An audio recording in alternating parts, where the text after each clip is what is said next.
પ્રભુ ઈસુ ખ્રિસ્તના નામમાં આપ સર્વને પ્રેમી સલામ. ગીતશાસ્ત્ર 110.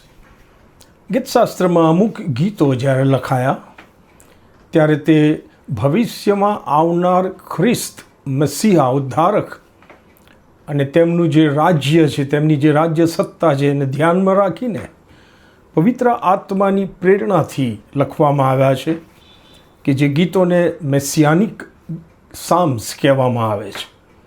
અને આ ગીત શાસ્ત્ર 110 એ એમાંનું જ એક ગીત છે.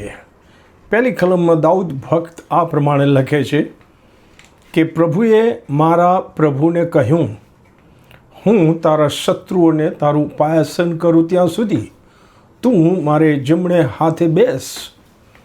The Lord said to my Lord, sit at my right hand till I make your enemies your footstool.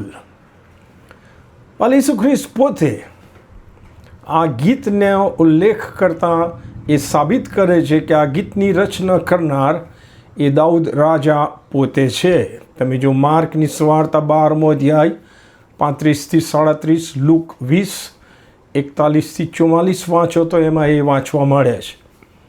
પણ આપણે એ પણ જાણીએ છીએ કે ફરોશીઓ અને શાસ્ત્રીઓ જેઓ નિયમશાસ્ત્રના જાણકાર હતા, તેઓએ ઈસુને ફસાવવા માટે ઘણી બધી વાર નિયમશાસ્ત્રમાંથી અટપટા પ્રશ્નો પૂછતા હતા ઈસુ ખ્રિસ્તને, એ માટે કે ઈસુ ખ્રિસ્તને કોઈક ને કોઈક રીતે એ લોકો ખોટા સાબિત કરે. પણ આ પેરેગ્રાફમાં ઈસુ ખ્રિસ્ત પોતે આ લોકોને પ્રશ્ન પૂછીને જાણે કે એમની બોલતી બંધ કરી દે છે. તમે જો માથીની સુવાર્તા એનો 22મો અધ્યાય અને એની 41-46મી કલમ વાંચો તો ત્યાં એક બનાવ ટાંકવામાં આવ્યો છે. હવે ફરોશીઓ એકત્ર મળેલા હતા ત્યારે ઈસુએ તેઓને પૂછ્યું કે મસીહ ખ્રિસ્ત સંબંધી તમે શું ધારો છો? તે કોનો દીકરો છે? અને તેઓએ તરત તેમને કહ્યું, દાઉદનો. અને ઈસુ તેઓને કહે છે કે તો આત્મા વડે દાઉદ તેને આવનાર ખ્રિસ્તને પ્રભુ કેમ કહે છે? જેમ કે પ્રભુએ મારા પ્રભુને કહ્યું કે તારા શત્રુઓને હું તારું ઉપાયાસન કરું ત્યાં સુધી તું મારે જમણે હાથે બેસ. હવે જો દાઉદ તેને પ્રભુ કહે છે તો તે શી રીતે તેનો દીકરો કહેવાય? અને એક પણ શબ્દનો ઉત્તર તેઓ આપી શક્યા નહીં. તેમજ તે દિવસથી ઈસુને કંઈ પૂછવાને કોઈએ હિંમત કરી નહીં.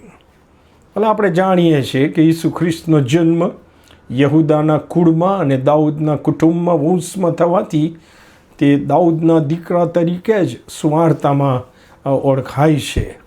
અને એ ઈસુ ખ્રિસ્ત માટે વપરાયેલું મેસિયાનિક ટાઇટલ છે. પરંતુ પવિત્ર શાસ્ત્રમાં પવિત્ર આત્મા મારફતે કરવામાં આવેલ ભવિષ્યવાણીઓ વાંચવામાં અને સમજવામાં અજ્ઞાન એવા શાસ્ત્રીઓ અને ફરોશીઓ એ ના સમજી શક્યા કે દાઉદ ભલે ઇસ્રાયેલનો રાજા હતો, પણ દાઉદ પોતે માનતો હતો કે તેનાથી પણ ઉપર અને શ્રેષ્ઠ એ ખ્રિસ્ત પ્રભુ પોતે જ, જેમને દાઉદ રાજા પોતે આ કલમમાં મારા પ્રભુ તરીકે સંબોધન કરે છે. વાલાઓ, ઈસુ ખ્રિસ્ત રાજાઓના રાજા અને પ્રભુઓના પ્રભુ છે જ. તે સત્ય બાઇબલમાં વારંવાર પ્રગટ કરવામાં આવ્યું છે. પણ આપણે આપણા પોતાના જીવનમાં વ્યક્તિગત રીતે ઈસુને ખ્રિસ્ત પ્રભુ અને રાજા તરીકેનું સ્થાન અને માન આપીને જીવીએ એ સૌથી વધારે આવશ્યક છે. આમેન. God bless you.